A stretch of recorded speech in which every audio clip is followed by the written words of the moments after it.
بحروں بر مدینے میں پھر روتا ہوا ہوں تیرے در پر مدینے میں۔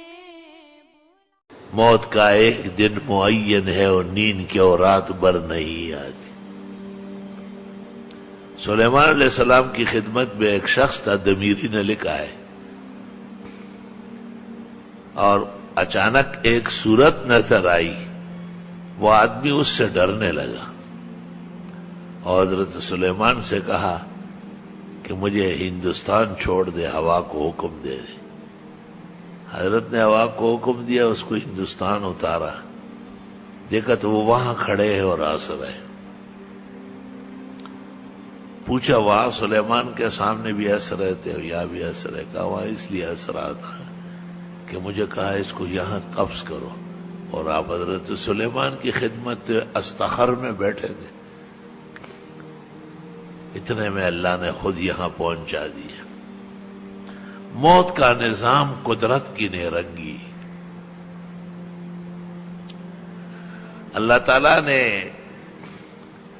جب فیصلہ کیا کہ مخلوقات کی موت کس کے سپرد کرے، تو تمام فرشتوں میں سے بڑوں بڑوں کو کہا کہ جاؤ زمین سے مٹی کھود کے لاؤ، آدم کا شبیہ بنانا ہے۔ جو بھی جاتا تھا زمین ہاتھ جوڑتی تھی، پیر پکڑتی تھی کہ مجھے معاف کرو، مجھے کیوں مصیبت میں ڈالنا۔ لیکن جب اسرائیل گیا تو اس نے کہا روتی رہو، کیا فرق پڑتا ہے، اور کھرچ کے اور کوریت کے خوب مٹی بھر کے لے ہے۔ حق تعالیٰ نے کہا یہ مشکل کام تجھے ہی حوالے کر دوں گا۔ اسرائیل جو ہے زار و قطار رویا اور کہنے لگا میرے لیے مصیبت ڈھونڈی، سب مجھے بد دعا دیں گے۔ حق تعالیٰ نے کہا ایسے اسباب ڈال دوں گا، تیز بخار، سخت ترین حادثہ، پل کا ٹوٹنا، ہوائی جہاز کا گرنا، آپ کو پہچانیں گے بھی نہیں کوئی۔ عقیدہ ہوگا کہ وہی ملک الموت ہی آتا ہے اور وہ روح قبض کرتا ہے۔ ایک بزرگ عالم علاقہ چچ میں گزرے ہیں، انہوں نے مصنفین کے حالات لکھے، لیکن وہ بزرگ بڑے عجیب تھے۔ وہ ہر صفحے پر لکھتے ہیں اے موت کاش تیری موت ہوتی، کہ یرا موت کہیں مر جاتی، جان چھوٹ جاتی۔ 10 وہ باڑے متصادل ہے۔ حضرت صاحب نے کتاب لکھی، بڑی خوبصورت، بہت اعلیٰ کتاب ہے۔ یہ چچ کے گھروں میں بڑے بڑے درخت ہیں لوگوں کے یہاں، گھر بھی عام لوگوں کے گھروں سے بڑے۔ کتاب جب پوری ہو گئی، مولانا سے فارغ ہو گئے، تو ان کے گھر میں درخت کے نیچے ایک چارپائی پر چھوٹے قد کا آدمی بیٹھا ہے اور سر پر عجیب سی ٹوپی اور کالا واسکٹ پہنا ہوا ہے۔ مولانا صاحب کو کہتے ہیں حضرت کتاب پوری ہو گئی؟ جی اللہ کے فضل سے کتاب تو پوری ہو گئی۔ کہا اور کوئی کتاب لکھنی ہے؟ کہا نہیں بس کافی ہے۔ کہا اس کتاب پر کوئی نظر ثانی، کچھ اور وقت؟ اس نے کہا نظر ثانی بھی ہو گئی ہے، کتاب چھپ بھی گئی ہے، چھپ رہی ہے۔ اس نے کہا تو بس تیار ہو جاؤ۔ اس نے کہا کون ہے آپ؟ کہا بھی تینوں پتہ چل سی، تمہارے صفحے پہ لکھتے ہوئے موت کاش تیری موت ہوتی۔ اب یہ باتیں جو ان کی ہو رہی نا تو گھر والے اندر سن رہے، لیکن عورتیں پردہ کر دی۔ تو اتنے میں مولانا صاحب کرسی سے نیچے گر گئے، اور جب دیکھا تو انتقال ہو چکا ہے اور وہ آدمی غائب ہے، راغل ہے غرفہ سے خاص۔ اور اگر یہ کہتے کہ اور کتاب لکھنی ہے، نظر ثانی باقی ہے، بچ جاتے۔ باقاعدہ اللہ نے ان کو اختیار دیا ہوا ہے۔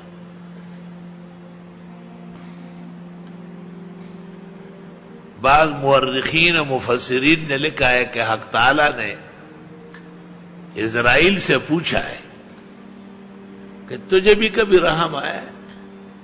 لوگوں کو مارتے رہتے ہو؟ اس نے کہا 2 دفعہ آیا ہے۔ کون سی 2 دفعہ؟ کہ ایک کشتی سمندر میں چل رہی تھی، دریا میں، آپ کا حکم آیا کہ اس کو ڈبو دو۔ کشتی ڈوب گئی اور ایک چھوٹا سا منڈا ماں کی گود سے چھوٹ گیا، اور آپ نے کہا اس کو بچاؤ۔ اس کو تختے پہ رکھ کے تختہ کنارے پر لے آئے۔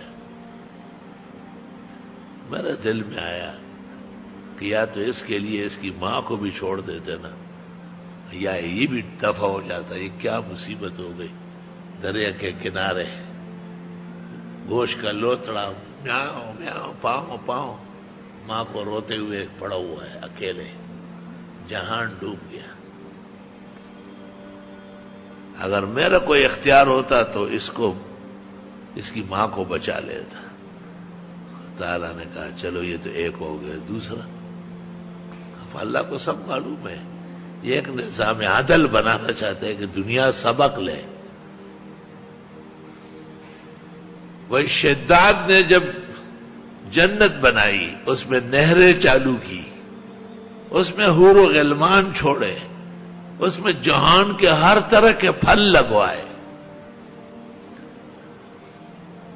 اور انبیاء علیہ السلام نے جنتوں کا جو حال سنایا امتوں کو، اور ترغیب دی کہ اس کے حصول کی کوشش کرو، شداد نے وہ تمام کے تمام چیزیں اس میں موجود کر لی، اور اس کی زمین کو سونے اور چاندی کی، اور اس کی مٹی کو مشک و عنبر کی ڈالی، اور کوئی چیز ایسی نہیں جو احادیث و آثار میں جنت کی ہو اور شداد کے جنت میں نہ ہو۔